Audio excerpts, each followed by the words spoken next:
우리나라에서도 여러분이 다 알다시피 인구 절벽 시대가 시작을 이미 했죠.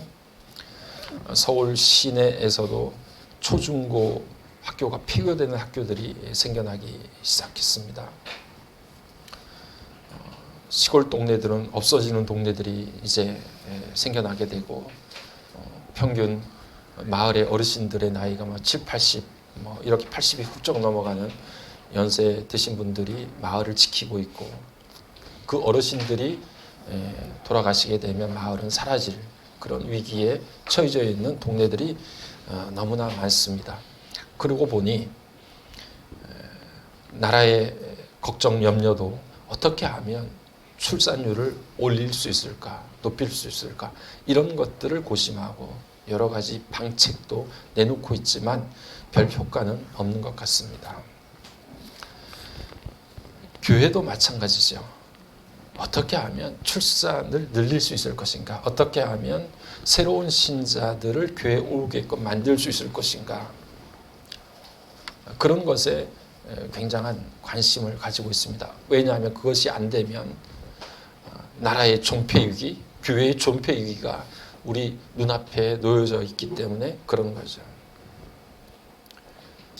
교회도 사회도 출산에 대해서 굉장한 관심을 보입니다.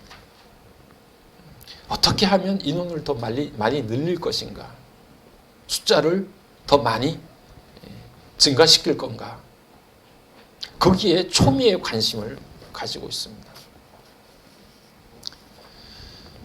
우리 교회들도 그렇게 지금까지 달려왔는데, 생각해보면 전도 집회다 뭐다 하면서 어떻게 하면 믿지 않는 사람들, 교회를 다니다가 떠난 사람들을 더 많이 교회로 이끌 것인가에 대해서 많은 투자를 하고 기도도 하고 거기에 온통 신경을 썼습니다.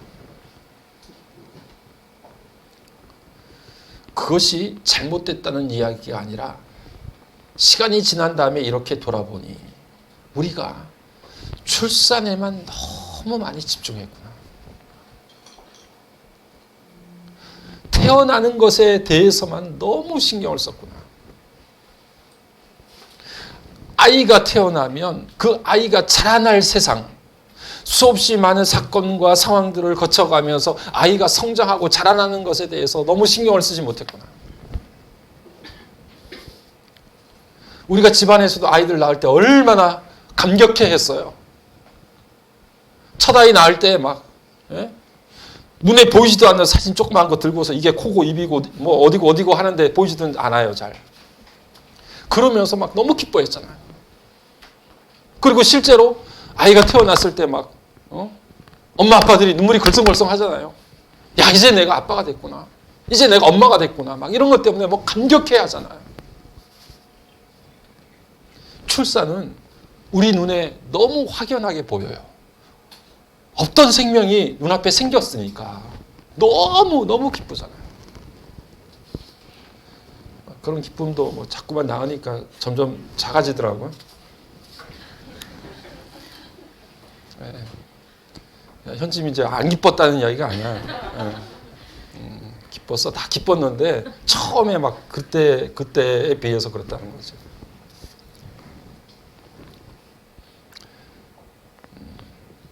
그렇게 감격해하고 기뻐하고 생명이 시작됐다는 것이 너무나 놀라운 일이죠. 그런데 그런 감격과 기쁨이 계속되느냐? 길지 않습니다. 아이는 태어나고 성장하고 자라면서 수없이 많은 상황들을 거쳐야 되고 끝없는 일들이 계속 꼬리에 꼬리를 물고 일어납니다. 무엇을 말씀드리냐 하면 성장은 우리들의 눈에 잘 보이지 않더라는 거예요. 출산은 아이가 금방 태어나고 몸속에서 나오니까 너무 놀랍고 기쁘고 즐거운 것 같은데, 거기에 비해서 성장은 눈에 보이지도 않고 미미하고 도대체 어떻게 변화되고 언제쯤 이렇게 새롭게 될까라는 생각 때문에 너무 긴 시간들이 참고 인내하고 견뎌야 되는 시간들이 너무 길더라는 거예요. 그러니까 우리의 생각과 우리의 눈과 귀는 태어나는 것, 출산시키는 것에 집중을 해요. 교회도 그렇고 사회도 그렇습니다.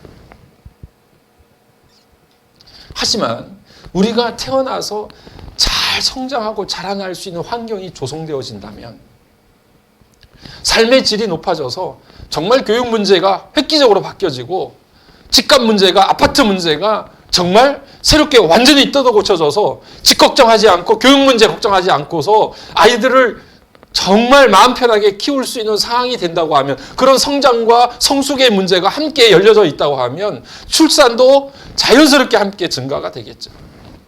다시 말하면 출산의 문제와 성장과 성숙의 문제가 별개의 문제가 아니더라는 거죠.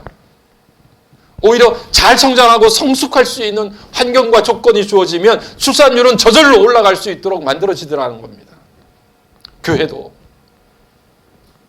어떻게 하면 숫자가 더 많아지고 어떻게 하면 많은 사람들을 교회로 끌어들일 수 있을 것인가라고 하는 고민도 우리에게 중요한, 놓치지 말아야 될 고민이기도 하지만, 새로운 생명들이 어떻게 이곳에서 잘 성장하고 자라서 하나님의 사람답게 거룩하게 자라나고 예수 그리스도의 성품을 닮아가는 사람들로 세워질 것인가, 이것이 우리에게 빼놓을 수 없는, 오히려 더 중요한 고민 중에 하나가 되어야 된다는 거죠.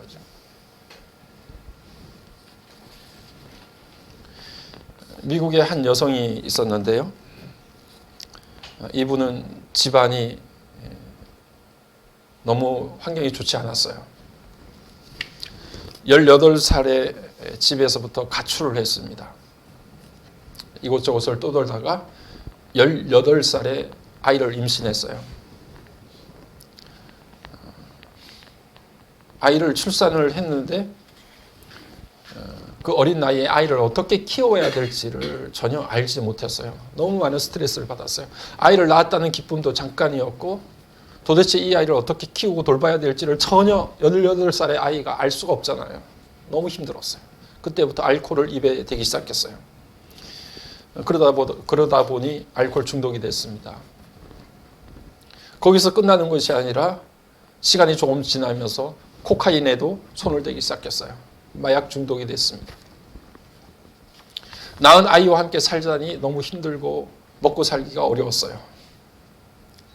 20년 동안 샌프란시스코의 골목을 누비면서 성매매를 하고 매춘부를 했습니다.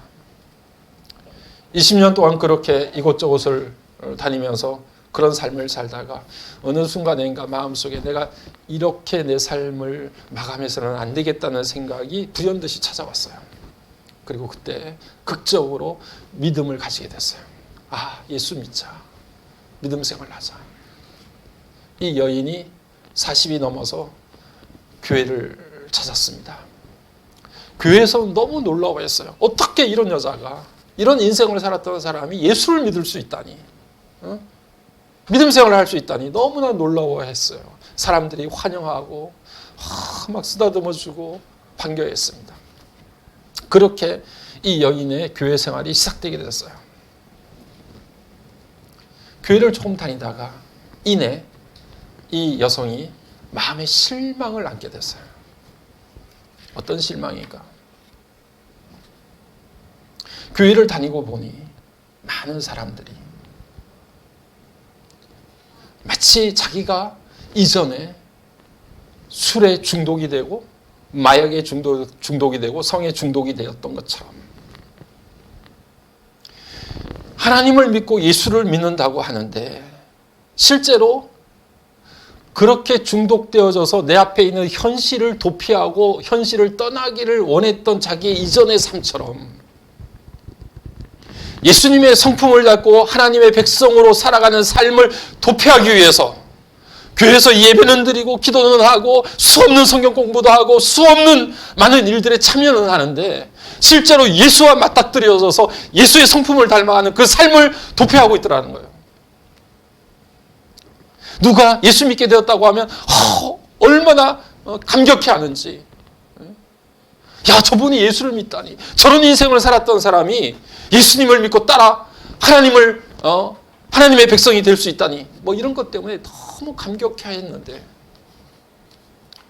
정작 믿음의 공동체 안에 들어가 보니 마치 자기가 힘든 현실을 도피하기 위해서 술로, 마약으로, 성으로 그렇게 자기 몸을 망가뜨리면서 현실을 잊어버리고 싶어 했던 그 상황처럼 예수 믿는 사람들이 정말 정작 예수의 삶에 부딪혀서 내 성품이 바뀌어지고 내 삶이 변화가 일어나고 하나님의 백성답게 살아야 된다고 하는 이 당연한 이 말을 도피하기 위해서 마치 나는 잘 믿는 하나님의 백성인 것처럼 예배드리고 기도하고 찬양하고 프로젝트에 참여하고 이런 일들을 하고 있더라는 거예요.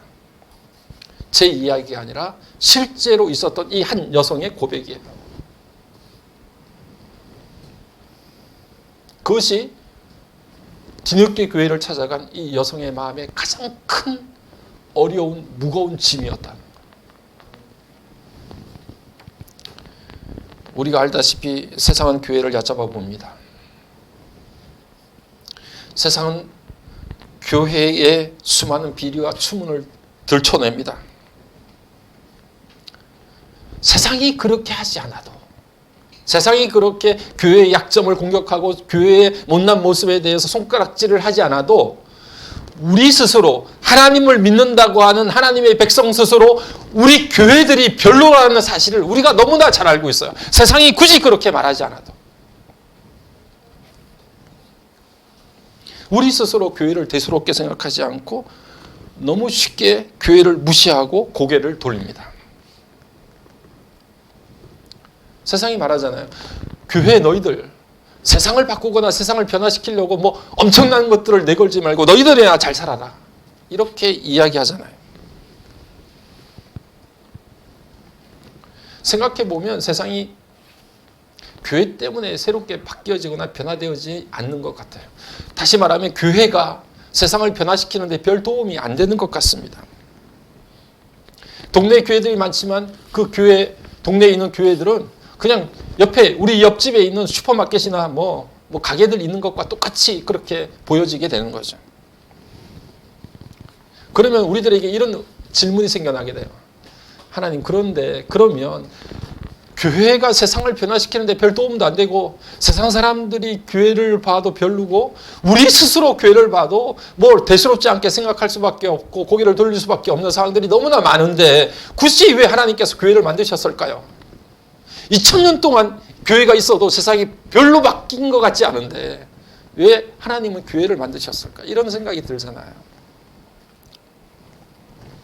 어떤 분들은 초대교회로 돌아가자 뭐 이런 이야기를 하시는 분들이 많이 있어요.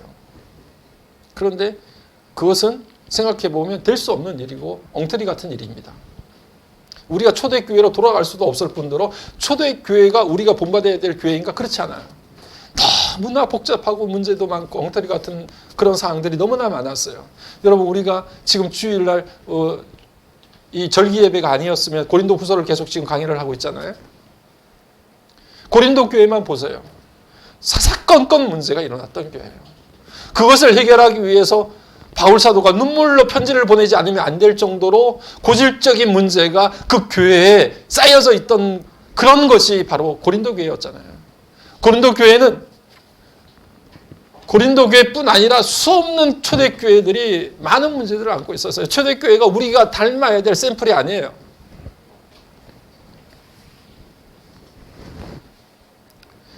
바울이 고린도전서 1장 23절 말씀을 통해서 우리는 십자가에 못 박힌 그리스도를 전하는데 이것이 유대인들에게는 거리끼는 것이고 이방인들에게는 어리석은 것이라 이렇게 말씀하고 있습니다. 예수가 십자가에 달려 죽었다는 이 사실이 유대인들이 보기에는 저주의 십자가에 예수가 죽었다, 메시아가 죽었다, 이것은 이해할 수도 없고 스캔들에 불과한 거예요. 그건 있을 수도 없는 일이에요. 이방인들이 보기에는 하나님의 아들이 왜 십자가에 죽어?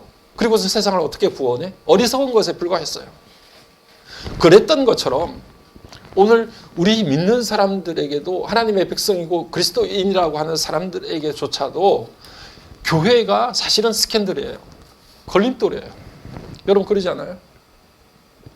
믿음 생활하고 신앙 생활하고 하나님을 믿고 나가려고 하는데 대부분 보세요. 교회 때문에 신앙 버린 사람들이 얼마나 많은지. 교회 떠난 성도들 만나게 되면요. 다 교회 때문에 시험 들어서 교회 안 나간대요. 믿음 생활하고 신앙 생활하려고 교회를 나갔는데 글쎄 교회 안에서 시험 들어서 교회 안에서 못 볼 걸 봐서 더 이상 교회 다니고 싶지 않다고 해서 믿음 생활 접었다는 거예요. 스캔들 아닙니까? 십자가 복음이 유대인들에게는 도저히 넘어갈 수 없는 걸림돌이 되었고 이방인들에게 어리석은 것이 되었던 것처럼 오늘 우리 믿는 사람들에게 오히려 교회가 그런 걸림돌이 되었어요. 그런데도 우리 하나님께서 이 땅 가운데 교회를 만드셨단 말이에요. 그리고 저와 여러분들이 이곳에서 오늘도 부활절을 기념하면서 예배를 드린단 말이에요. 도대체 하나님은 왜 그렇게 골치 아픈 교회, 이 조직을 만드신 걸까요? 이 땅 가운데 왜 우리가 이렇게 모여서 자충우돌을 하면서 갖가지 문제를 일으키고 세상의 세인들의 손가락질을 받으면서 이런 단체를 만들어서 우리를 힘들게 만드는 것일까요? 그런데 성경에서 이야기하는 교회를 이렇게 살펴보면 교회는, 하나님께서 만드신 교회는 우리가 이곳에서 일하는 것이 아니라 하나님께서 이곳에서 일하시는 장소입니다. 이곳에 하나님의 영광이 비춰지는 거룩한 빛이 이곳에 임하는 장소입니다.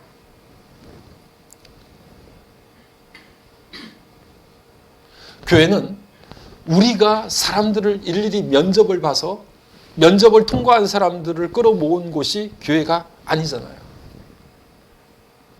삶의 이런저런 순간순간들을 겪으면서 하나님께서 저와 여러분들을 한 군데 한 자리에 모이게 하셔서 다빈 공동체, 또 우리 주변에 있는 많은 공동체를 하나님께서 만드셨단 말이죠.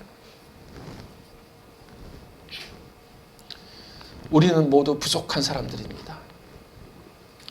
연약한 사람, 미지근한 사람, 차가운 사람, 뜨거운 사람, 정말 그리스도인다운 사람, 그렇지 못한 사람, 저 사람 왜 교회를 다니지? 라고 생각할 정도의 사람, 수없는 사람들이 이 공동체 안에, 교회라고 하는 공동체 안에 모여듭니다.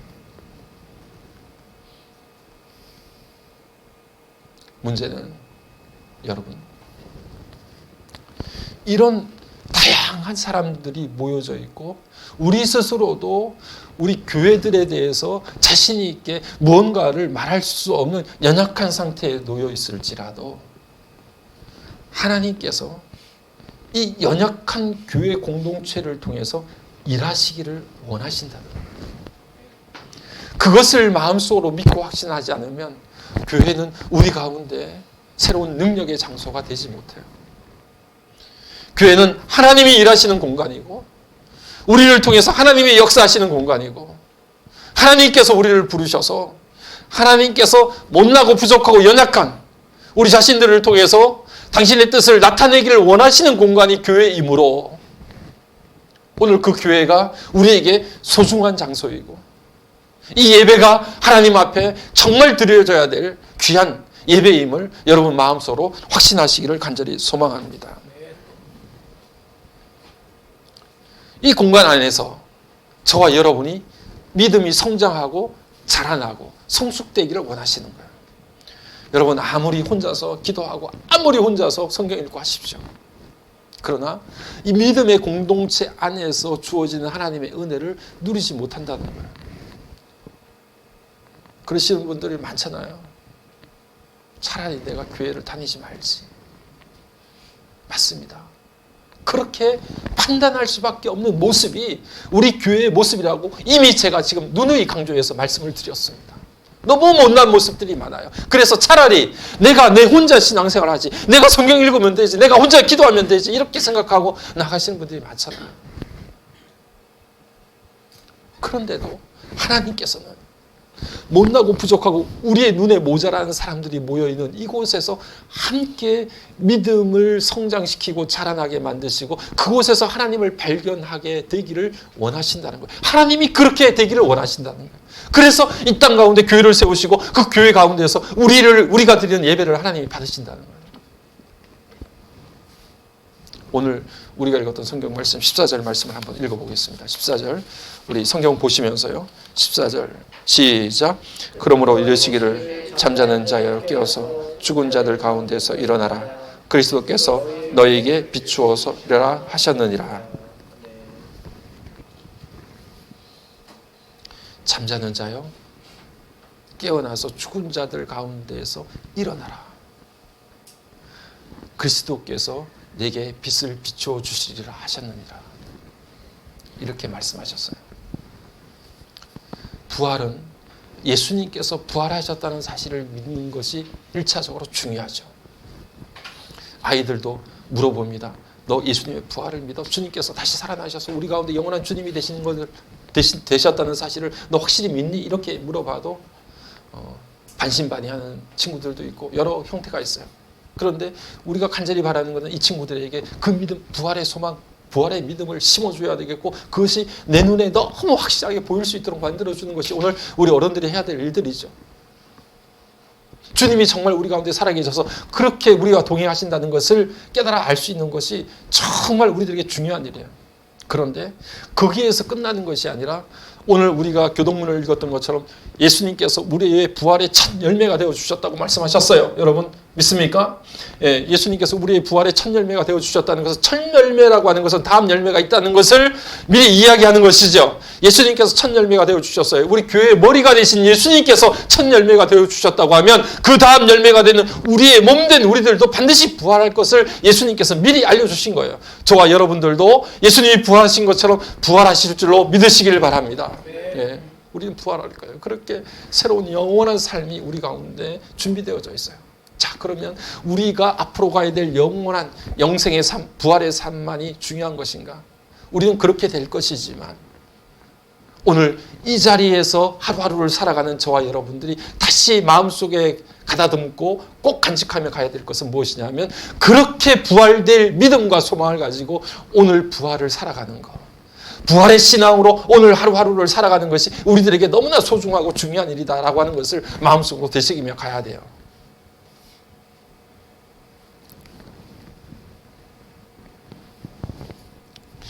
오늘 우리가 읽었던 14절의 말씀 가운데서 그렇게 잠자는 자, 깨어나서 죽은 자들 가운데서 일어나라고 하는 말씀을 우리가 보면서 정말 우리가 부활의 산신앙을 가지고 어떻게 일어나야 될 것인가? 주님은 잠자는 자들, 죽은 자들을 도대체 어떤 자들에게 잠자는 자라고 이야기하고 죽은 자들이라고 이야기하는가 하는 것을 5장 전체를 통하여서 에베소서를 보게 되면 이런 것입니다. 우리 다시 한번 성경을 보겠는데요. 5장 1절과 2절을 다시 한번 읽어보겠습니다. 성경을 보시면서 5장 1절과 2절. 그러므로 사랑을 받는 자녀같이 너희는 하나님을 본받는 자가 되고 그리스도께서 너희를 사랑하신 것 같이 너희도 사랑 가운데서 행하라. 그는 우리를 위하여 자신을 버리사 향기로운 제물과 희생 제물로 하나님께 드리셨느니라. 아멘. 1절과 2절의 말씀을 보니 우리는 하나님의 사랑받는 자녀예요. 예수님이 우리를 너무 사랑하시는 존재라고 말씀해 주고 계세요. 우리가 잠에서 깨어서 죽은 자들 가운데서 일어서야 될 첫 번째가 에베소서 5장에서 우리에게 뭘 말씀하시냐면, 얘야, 네 존재가 하나님께서 특별히 사랑하시는 존재라는 사실을 다시 깨닫고 일어나라. 잠에서 깨어나라. 너는 아무렇게나 그렇게 살아가서 내 생애를 끝내야 될 사람이 아니라 하나님의 특별한 사랑, 주님의 놀라운 사랑을 받은 하나님의 자녀로 이 땅 가운데 보내심을 받았다는 사실을 다시금 깨닫고 그것을 인지해서 그 자리에서, 잠자던 자리에서 다시 일어나야 된다는 사실을 우리에게 말씀해 주고, 얼마나 사랑했던지, 죽으시고 부활하실 만큼 우리를 사랑하는 존재로 하나님께서 우리를 꼭 붙들어 주시고 품어 주신다는 거죠. 이 사실을 기억하고 일어나십시오. 우리는 그렇게 굴러가다가 끝낼 인생이 아니에요. 그렇게 마감되어질 인생이 아닙니다. 저와 여러분, 우리의 삶의 가치는 너무나 높고 고귀합니다. 왜? 하나님이 우리를 그만큼 사랑하시고 그렇게 존귀한 자로 인정해 주셨기 때문에 우리는 충분히 가치 있게 살 수 있는, 그렇게 살만한, 하나님께서 그렇게 인정하시는 귀한 존재라는 사실을 다시 한번 기억하고 일어나시길 바라요. 하나님으로부터 그렇게 사랑을 충만히 받았다고 하면 그 사랑을 누군가에게 행하게 되는 것, 그것이 바로 1절의 말씀이죠. 사랑받은 자로서 사랑을 행하는 것. 사랑을 행하다가 절망 속에 있을 때가 많아요. 여러분, 우리가 정말 교회에서도 그렇고 세상에서도 그렇고 가장 많이 쓰는 단어가 사랑인데, 정말 역설적이게도 이해가 되지 않는 말들이지만 사랑 때문에 우리는 가장 큰 상처도 받고 아픔도 겪고 좌절도 느낍니다. 그렇게 사랑하기 위해서 사랑이라는 단어를 수도 없이 이야기하고 그것을 중요한 단어로 그렇게 언급을 하지만 정작 그 사랑 때문에 가장 깊은 상처를 받고 아픔을 느끼고 고통을 느껴요. 그래서 그냥 그만둬. 이제 포기하자. 사랑을 슬그머니 내려놓습니다. 여러분, 하나님께서 여러분들을 그렇게 사랑하는 존재로, 하나님의 자녀로, 사랑받는 사람들로 세워주셔서 사랑 안에서 함께 사랑하며 살아가라고 말씀하시는 이 말씀을 붙들고 좌절하고 낭망한 사랑의 자리에서 다시 일어나서 잠자는 자여 깨어나서 죽은 자들 가운데 일어나서 다시 사랑을 행하는 사랑의 사람으로 살아가기를 오늘 우리들에게 부활의 주님께서 여러분들에게 요구하고 계시고 요청하고 계시는 거예요. 사랑하시다가 낭망하신 분들이 있습니까? 더 이상 저 사람은 사랑할 대상이 아니구나. 내가 여러 번 시도해봤지만 하나님, 저 사람은 내가 도저히 사랑할 만한 사람이 아니에요 라고 포기하고 주저앉아 계신 분들이 있어요. 하나님께서 우리에게 베풀어 주시는 그 놀라우신 사랑으로 다시 그 절망의 사랑의 자리에서 다시 일어나시는 귀한 역사가 여러분들 가운데 나타나기를 주님의 이름으로 간절히 축복합니다. 부활은 다른 것이 아니라 오늘 우리 가운데 그 부활의 삶을 살아가는 거예요. 더 이상 우리들의 손을 놓아버렸던 그것들을 다시 부여잡고 오늘 주님 앞에 다시 설 수 있는 그 믿음의 삶이 우리 가운데 이루어지는 것입니다. 오늘 우리가 5장부터 읽었던 내용들을 이렇게 보면 하나님의 교회에서 하나님의 백성들이 기도하고 예배드릴 때에 오늘 하나님께서 그 빛을 우리들에게 비춰주시고 그 빛이 우리의 은밀한 것까지도 다 드러내신다고 말하고 있어요. 12절 말씀, 13절 말씀 이어지는 말씀 가운데 그렇게 말씀하고 있죠. 하나님께서 빛을 비춰주시고 주님께서 빛을 비춰주셔서 우리 속에 있는 모든 은밀한 것까지도 다 드러낼 수 있도록 만들어 주심으로 인해서 우리 주님이 우리 가운데 빛을 비춰주시는 것이 오늘 하나님의 교회 공동체임을 우리에게 말씀해 주시는데 특별히 그 빛이 언제 우리들에게 비춰지느냐? 다른 것이 아니라 하나님 앞에 예배 드릴 때 오늘 저와 여러분들의 심령 가운데 하나님의 빛이 비춰져요. 그래서 우리의 마음속에 은밀한 깊은 곳까지도 그 말씀 앞에 그 예배 가운데 하나님의 영광 중에 그 모든 것들이 다 드러날 수 있도록 만들어 주십니다. 예배는 하나님께서 우리에게 받으시기를 가장 기뻐하시는 거예요. 여러분, 우리가 오후에 소그룹으로 모여서 목적이 이끄는 삶 함께 나누면서 소그룹으로 나누고 있는데 그 가운데 가장 중요한 이야기가 뭐예요? 핵심이 골자가 무엇입니까? 우리의 삶의 가장 유일한 목적은 하나님을 기쁘시게 하는 것이고 오늘 우리 공과 나눌 때 보면 하나님을 미소 짓게 하는 것, 그것이 우리 인생에 있어서 가장 중요한 목적, 유일한 목적이다. 그 가운데 그 하나님을 기쁘시게 하는 것이 뭐냐? 예배의 행위예요. 우리의 삶의 방식이 하나님이 기뻐하시는 삶의 방식으로 변화되어져서 우리의 일상 자체가 하나님이 기뻐 받으시는 그런 삶의 모습을 갖추는 것이 우리 인생의 목적이에요. 하나님을 기쁘시게 하는 거예요. 기독교가 로마의 박해를 받을 때 그리스도인들이 했던 것이 어떤 것입니까? 로마 군인들과 전쟁을 했어요. 싸웠어요. 예수 믿는 사람들은 지하로 숨어 들어가서 그곳에서 했던 것이 하나님 앞에 예배드리는 것이었어요. 하나님을 찬송하고 하나님 앞에 기도하고 하나님 앞에 예배드리는 일을 했어요. 바벨론으로 포로로 끌려가고 그 엄청난 제국 앞에 나라가 멸망을 받았을 때 이스라엘 백성들이 할 수 있는 일이라고는 하나님 앞에 기도하고 예배하는 일밖에 없었어요.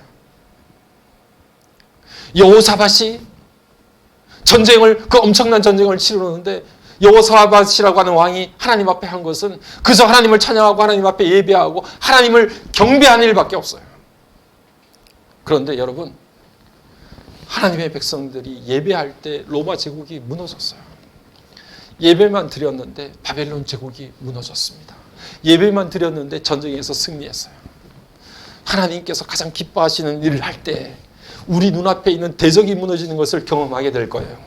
하나님께서 가장 기뻐하시는 예배의 자리에 우리가 참여하게 될 때 여러분들의 마음속에 가장 여러분들을 괴롭혔던 문제가 해결되는 것을 보게 될 거예요. 그저 예배드릴 뿐이었는데 하나님께서 가장 기뻐하시는 그 예배의 자리에 서고 보니 내 마음속에 기쁨과 평안이 충만하게 되는 것을 우리가 경험합니다. 우리가 예배자로 서야 되는 것이 하나님께서 우리를 창조하신 창조의 목적이기 때문에 그 창조의 목적대로 우리가 쓰임받을 때 우리가 가장 기쁜 거예요. 세상의 일들은요, 아무리 신나고 기쁘고 즐거워하는 일을 하더라도 우리 마음속 한 구석이 허망합니다. 뻥 뚫려 있어요. 그것이 우리의 영적으로 충만한 기쁨을 주지 못해요. 일시적이고 순간적인 기쁨을 줄 수 있을지 모르지만 우리의 영혼이 완전히 해갈되어지는 그 큰 기쁨이 우리 가운데 찾아들지 못해요. 예배 드릴 때 우리의 영혼에 만족이 있어요. 하나님, 제가 이것 때문에 이 땅 가운데 보냄을 받았는데 예배의 삶이 우리 가운데 회복될 수 있도록 내 삶 가운데 다시 이루어질 수 있도록 인도해 주세요. 잠자는 데서부터 깨어나서 죽은 자들 가운데 일어나 하나님을 찬양하고 하나님을 예배하는 삶이 우리 가운데 다시 회복될 수 있도록 도와주세요. 이 부활절에 이 놀라운 회복의 역사, 다시 그 죽음에서부터 다시 일어날 수 있는 놀라운 하나님의 은혜가 저와 여러분의 삶 가운데 함께하기를 주의 이름으로 간절히 축복합니다. 네.